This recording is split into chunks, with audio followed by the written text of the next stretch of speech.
अस्सलाम वालेकुम। Diabetes inside with doctor सनिया बशीर के साथ एक नए टॉपिक के साथ आपके सामने, जो कि टॉपिक एक अपनी मद में एक बहुत बड़ा टॉपिक है, जिसे हमारी कोशिश होगी कि हम एक या दो हिस्सों में अपनी बात को पूरी करने की कोशिश करेंगे। जिस तरीके से हमारे पिछले कुछ महीनों से हम टॉपिक वाइज डिस्कशन कर रहे हैं और वो आप लोगों ने बहुत ज़्यादा पसंद भी किया है और हमें जो है हमारी हौसला अफजाई भी की है आपने कि हम इस तरह के टॉपिक वाइज डिस्कशन किया करें, ताकि वो लोग जो इस पर्टिकुलर रीज़न से बहुत ज़्यादा परेशान हैं उनके एक एक मसले का हल हम आपको उसका हल बता सकें। तो सबसे पहले तो मैं आपको कहना चाहूँगी कि आप लोग हमारी तमाम वीडियोस को, पिछली वीडियोस को देखना ना भूलिएगा, क्योंकि ये तमाम चीज़ें उन्हीं की कंटिन्यूएशन में होती है। क्योंकि जब तक आपको बेसिक्स नहीं पता होंगी, आप आगे की कॉम्प्लिकेशंस को ना तो समझ सकते हैं और ना ही अगर आप ज़ियाबतीस के मरीज़ हैं तो ना ही उनका हल आपकी समझ में आएगा और ना ही आपको ये समझ में आएगा कि आखिर मैं ये सारी बातें कर रही हूँ तो क्यों कर रही हूँ। तो बहुत ज़्यादा मेरी आप लोगों से गुजारिश है कि आप लोग हमारे तमाम पिछली वीडियोज़ देखना ना भूलिएगा।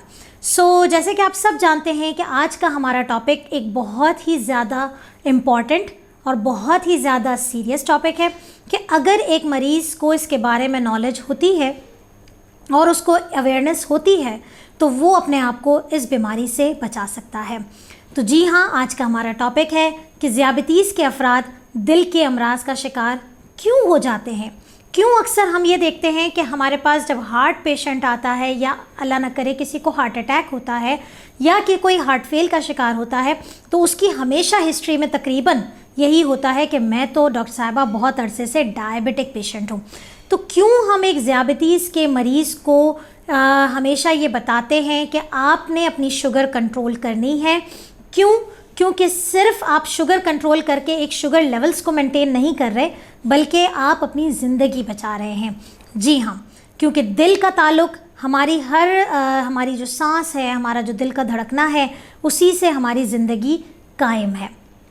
तो एक ज़ियाबतीस का मरीज़ क्यों दिल के अमराज का शिकार हो जाता है, क्या उससे बचना भी मुमकिन है, और अगर हो जाए तो किस तरीके से एक डायबिटिक पेशेंट की मैनेजमेंट ऑप्शंस होते हैं, किस तरीके से उन्हें लाइफस्टाइल बताया जाता है और किस तरीके से उनका इलाज मुमकिन बनाया जाता है। तो ये वीडियो एंड तक ज़रूर देखिएगा और ना सिर्फ इसका आज वाला पार्ट, बल्कि इंशाल्लाह ताला जो नेक्स्ट वीक हम लेकर आएंगे यही हार्ट डिज़ीज़ के बारे में, इंशाल्लाह ताला वो देखना ज़रूर आप लोगों के लिए बहुत ज़्यादा ज़रूरी है। तो बढ़ते हैं अपने टॉपिक की तरफ कि ज़ियाबतीस के मरीज़ दिल के अमराज का शिकार क्यों हो जाते हैं।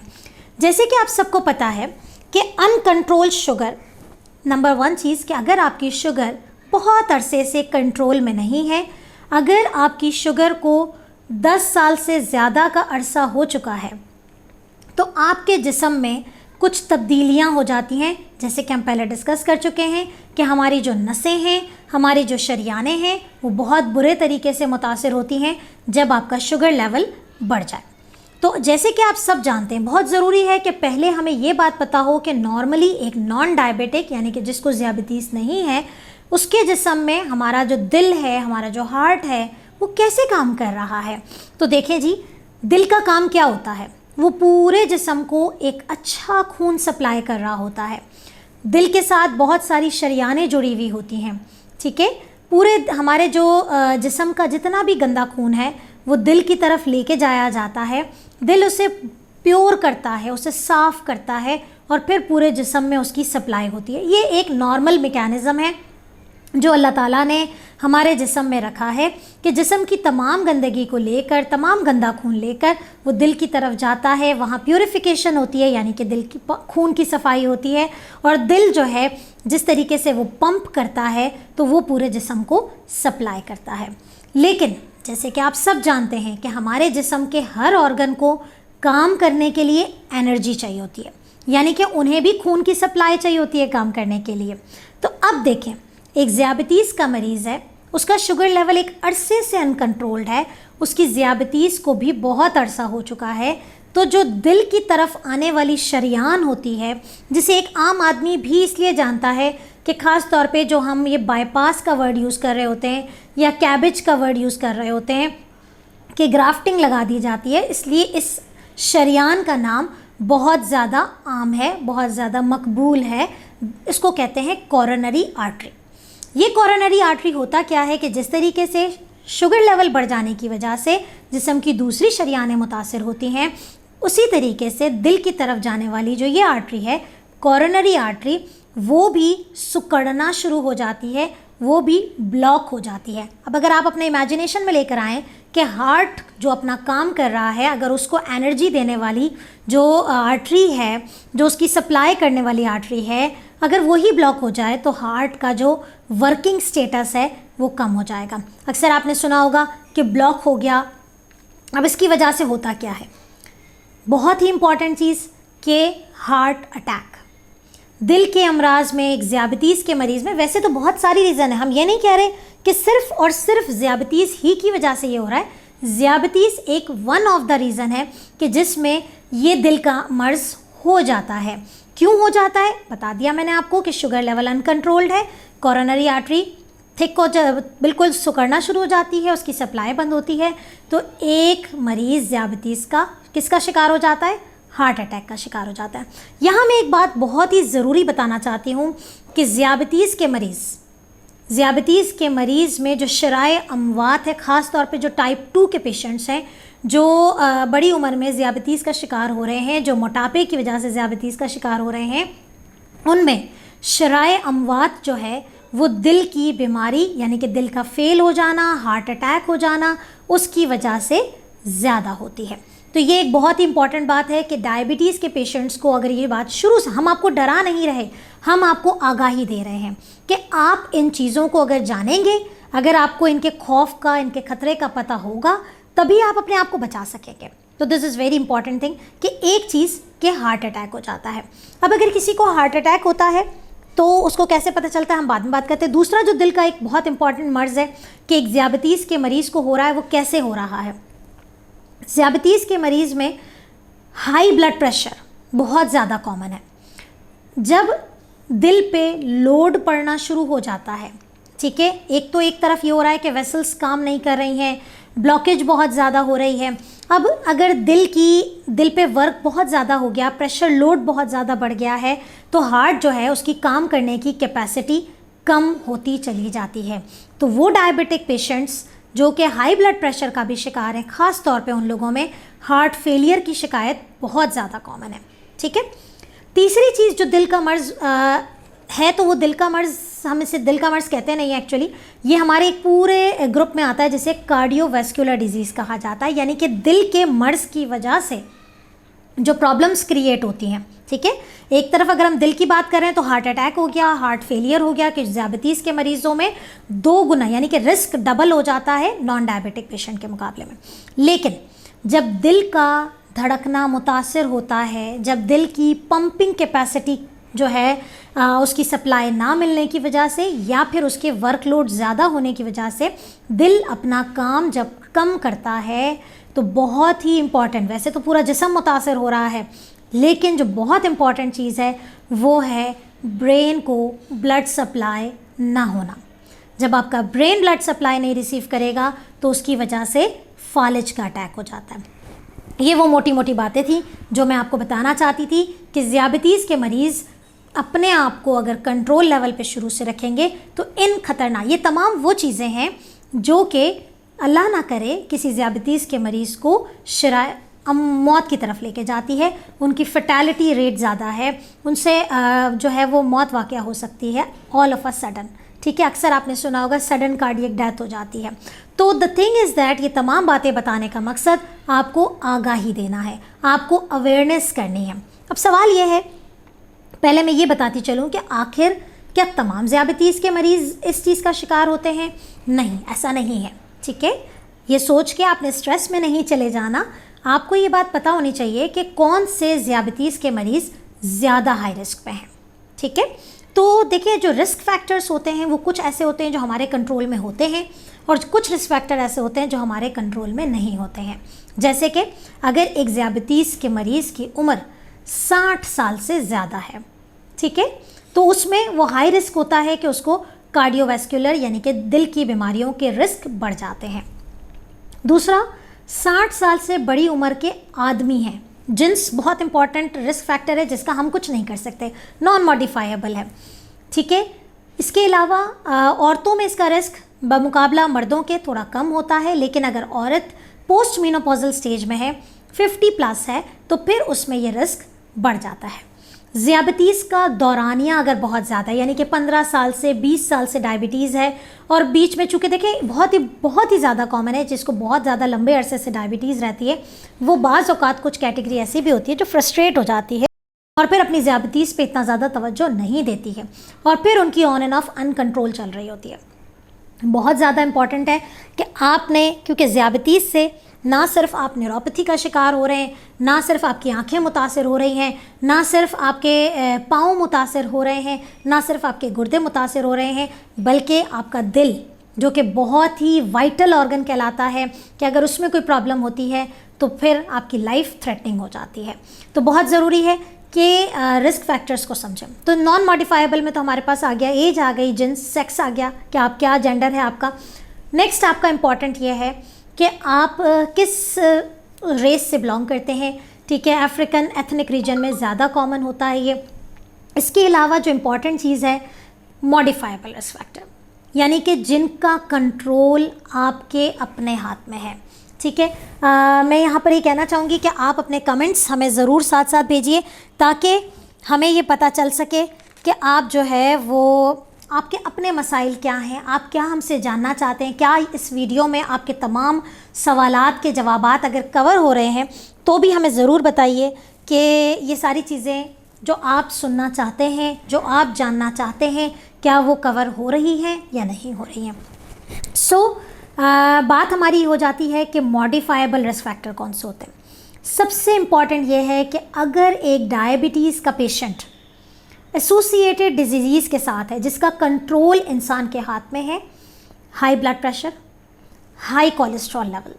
बहुत ज़्यादा इम्पॉर्टेंट है कि एक डायबिटीज़ के पेशेंट का ब्लड प्रेशर भी कंट्रोल में रहे, कोलेस्ट्रॉल भी कंट्रोल में रहे। अगर ये दोनों चीज़ें बढ़ी हुई हैं तो you are at high risk of कि आपको हार्ट डिजीज़ हो सकती है, ठीक है। आपको हार्ट फेलियर भी हो सकता है, आपको हार्ट अटैक की तरफ भी जा सकते हैं। लेकिन बात यह है बताने की कि आपको अगर आगाही मुकम्मल है तो आप इससे बच सकते हैं।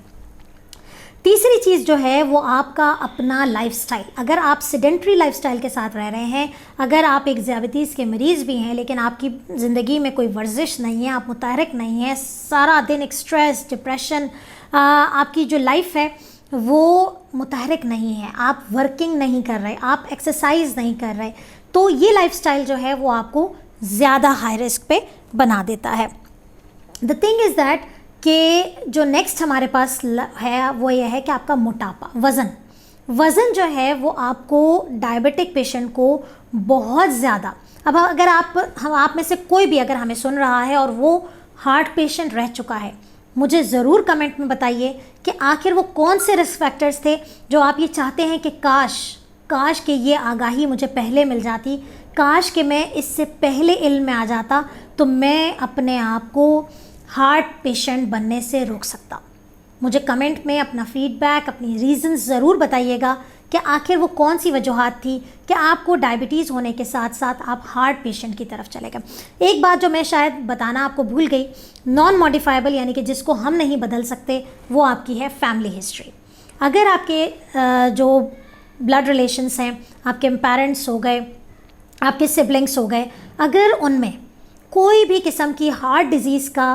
की हिस्ट्री रह चुकी है किसी भी वजह से, चाहे वो डायबिटिक हो चाहे वो नॉन डायबिटिक हो, तो बहुत ज़्यादा चांसेस हैं कि आपको भी जो है वो हार्ट की प्रॉब्लम्स आ सकती हैं। तो मुझे ज़रूर बताइएगा जो भी हार्ट पेशेंट हैं कि आप किस रिस्क फैक्टर के वजह से जो है वो डायबिटिक होने के साथ साथ हार्ट डिजीज़ का शिकार हो गए।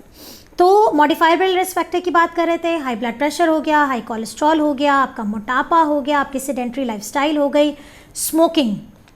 एक डायबिटिक पेशेंट जो स्मोक करता है उसमें कार्डियोवैस्कुलर डिजीज़, हार्ट डिजीज़ का रिस्क 3 गुना ज़्यादा बढ़ जाता है। बहुत ही ज़्यादा इम्पॉर्टेंट है ये बात कि प्लीज़ तमाम डायबिटिक पेशेंट्स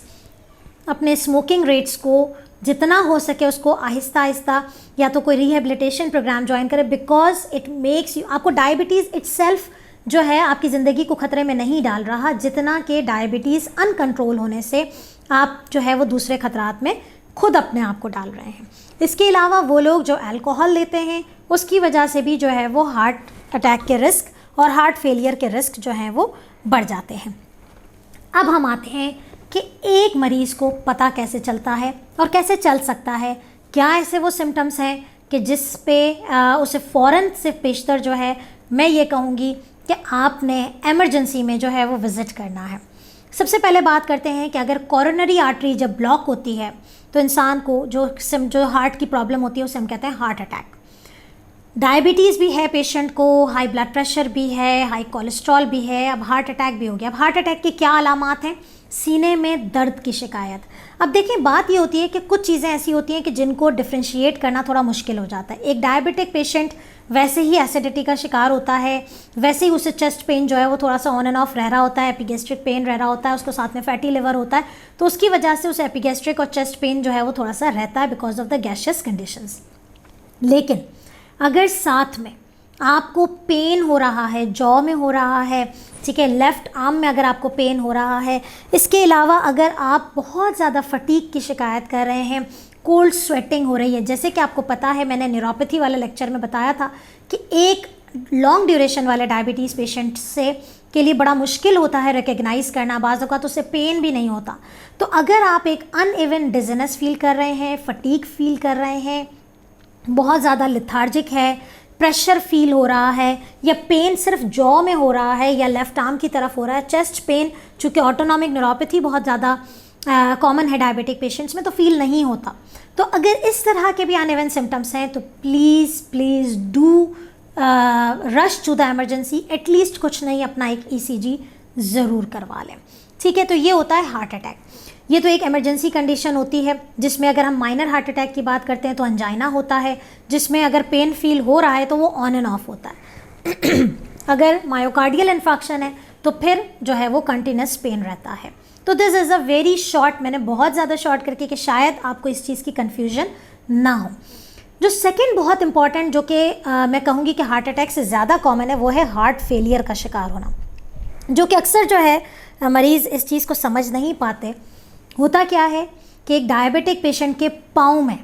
सूजन आ जाती है। बहुत अगर आप देखें तो बहुत सारी वजूहात भी हैं और बहुत ही ज़्यादा इम्पॉर्टेंट भी है कि एक डायबिटिक पेशेंट के दोनों पाँव सूज रहे हैं। दो चीज़ें इस कंडीशन में इवैल्यूएट करना बहुत ज़रूरी है। एक, हार्ट का लोड यानी कि हार्ट फेलियर में तो नहीं जा रहा, ठीक है। दूसरा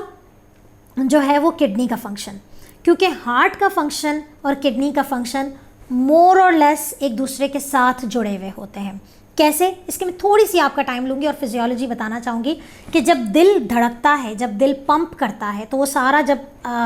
साफ़ खून लेके जिस्म में सप्लाई कर रहा होता है, एट द एंड उसने किडनी में जाना होता है।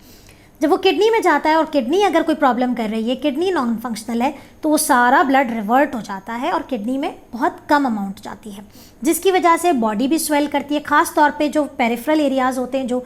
पाँव सबसे ज़्यादा मुतासर होते हैं कि उनमें स्वेलिंग आ रही है। आप लोगों के कोई भी क्वेश्चंस हो तो please please please do comments, अपने कमेंट्स में मुझे ज़रूर बताइए कि आपको जो है वो क्या सवाल आप जानना चाहते हैं। तो द थिंग इज़ दैट कि एक आपके पास एडेमा हो गया, एक आपके पास स्वेलिंग आ जाती है इस तरीके से। इसके साथ साथ अगर बहुत ज़्यादा कार्डियक फेलियर की तरफ बंदा जा रहा है तो उसको सांस उखड़ना शुरू होती है, ठीक है, क्योंकि जब दिल काम नहीं करता तो आपके दिल के साथ जो पीछे लंग्स हैं, जो फेफड़े हैं, ठीक है ना, उनको भी सप्लाई नहीं हो रही, तो फिर लंग्स भी अपना फंक्शन शुरू कर देते हैं, यानी कि लंग्स प्रॉब्लम करना शुरू करते हैं, तो आपको शॉर्टनेस ऑफ ब्रेथ हो जाती है, ठीक है। इसके साथ साथ आपको खांसी की शिकायत, ठीक है, चेस्ट में कंजेशन की शिकायत, तो ये वो तमाम चीज़ें हैं। अगर ये नॉर्मली किसी को हो रही हैं और बंदा बिल्कुल फिट फाट है और खांसी हो रही है तो इट डजंट मीन कि फेलियर में जा रहा है। लेकिन अगर एक चीज़ एक डायबिटिक पेशेंट में इस तरह के सिम्टम्स आएँ और वो अनइवन हो और वो अपने आप को बेटर फील नहीं कर रहा, तो प्लीज़ अपने जहन में ये बात रखिएगा, ये तमाम रिस्क फैक्टर्स रखें अपने सामने कि क्या कहीं आप हार्ट डिजीज़ की तरफ तो नहीं जा रहे। इसके लिए बहुत ज़्यादा इम्पॉर्टेंट है, इंशाल्लाह ताला हम बात करेंगे नेक्स्ट वीक प्रिवेंशन और ट्रीटमेंट के बारे में। लेकिन यहाँ पर मैं एक बात आप लोगों को क्लियर करती चलूँ, ये तमाम चीज़ों से एक ही सूरत में बचा जा सकता है कि जब आप प्रॉपर तरीके से अपने डॉक्टर के साथ कम्युनिकेशन में रहेंगे। क्योंकि जब आप इग्नोर कर देते हैं, हमारे पास बहुत सारे ऐसे मरीज़ आते हैं, इवन के हमें ये टेलीमेडिसिन पोर्टल हमने ऑन कर दिया है, it's functional, we are doing consultations, और बहुत सारे ऐसे पेशेंट्स हैं जो आ भी रहे हैं, लेकिन स्टिल इतना ज़्यादा फैसिलिटेट करने के बावजूद, इतनी ज़्यादा मतलब आप कहें कि आपको ऑनलाइन कंसल्टेशन की एक बेहतरीन फैसिलिटी देने के बावजूद पेशेंट्स जो है वो अपने आप से केयरलेस हो जाते हैं। मतलब आपने डॉक्टर से कम्युनिकेशन करने के लिए सिर्फ हार्डली आपने 15 मिनट 20 मिनट अपने घर में से निकालने हैं, अपने टाइम में से निकालने हैं to get yourself assess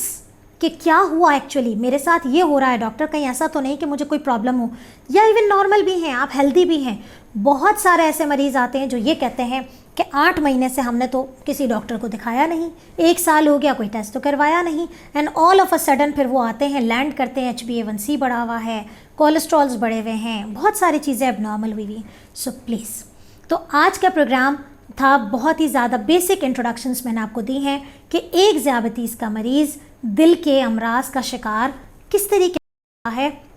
और दिल के मुतासिर होने से आपकी पूरी बॉडी मुतासिर होती है, जिसमें सबसे ज़्यादा कॉमन आपका जो है प्रॉब्लम करता है, एक तो दिल इटसेल्फ लाइफ थ्रेटनिंग है,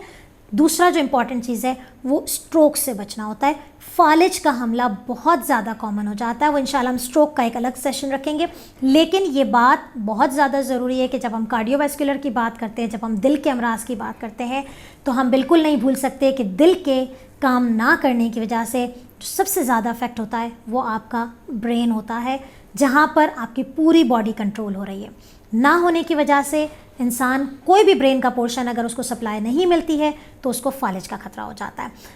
तो अपने प्रोग्राम का इख्तिताम करती हूँ इस मैसेज के साथ कि ज़ियाबतीस के साथ सेहतमंद ज़िंदगी गुजारिए, अपना बहुत ज़्यादा ख्याल रखिएगा, और देखना नहीं भूलिएगा पार्ट 2 इंशाल्लाह ताला next Sunday 5 PM diabetes insight with doctor सनिया बशीर के साथ।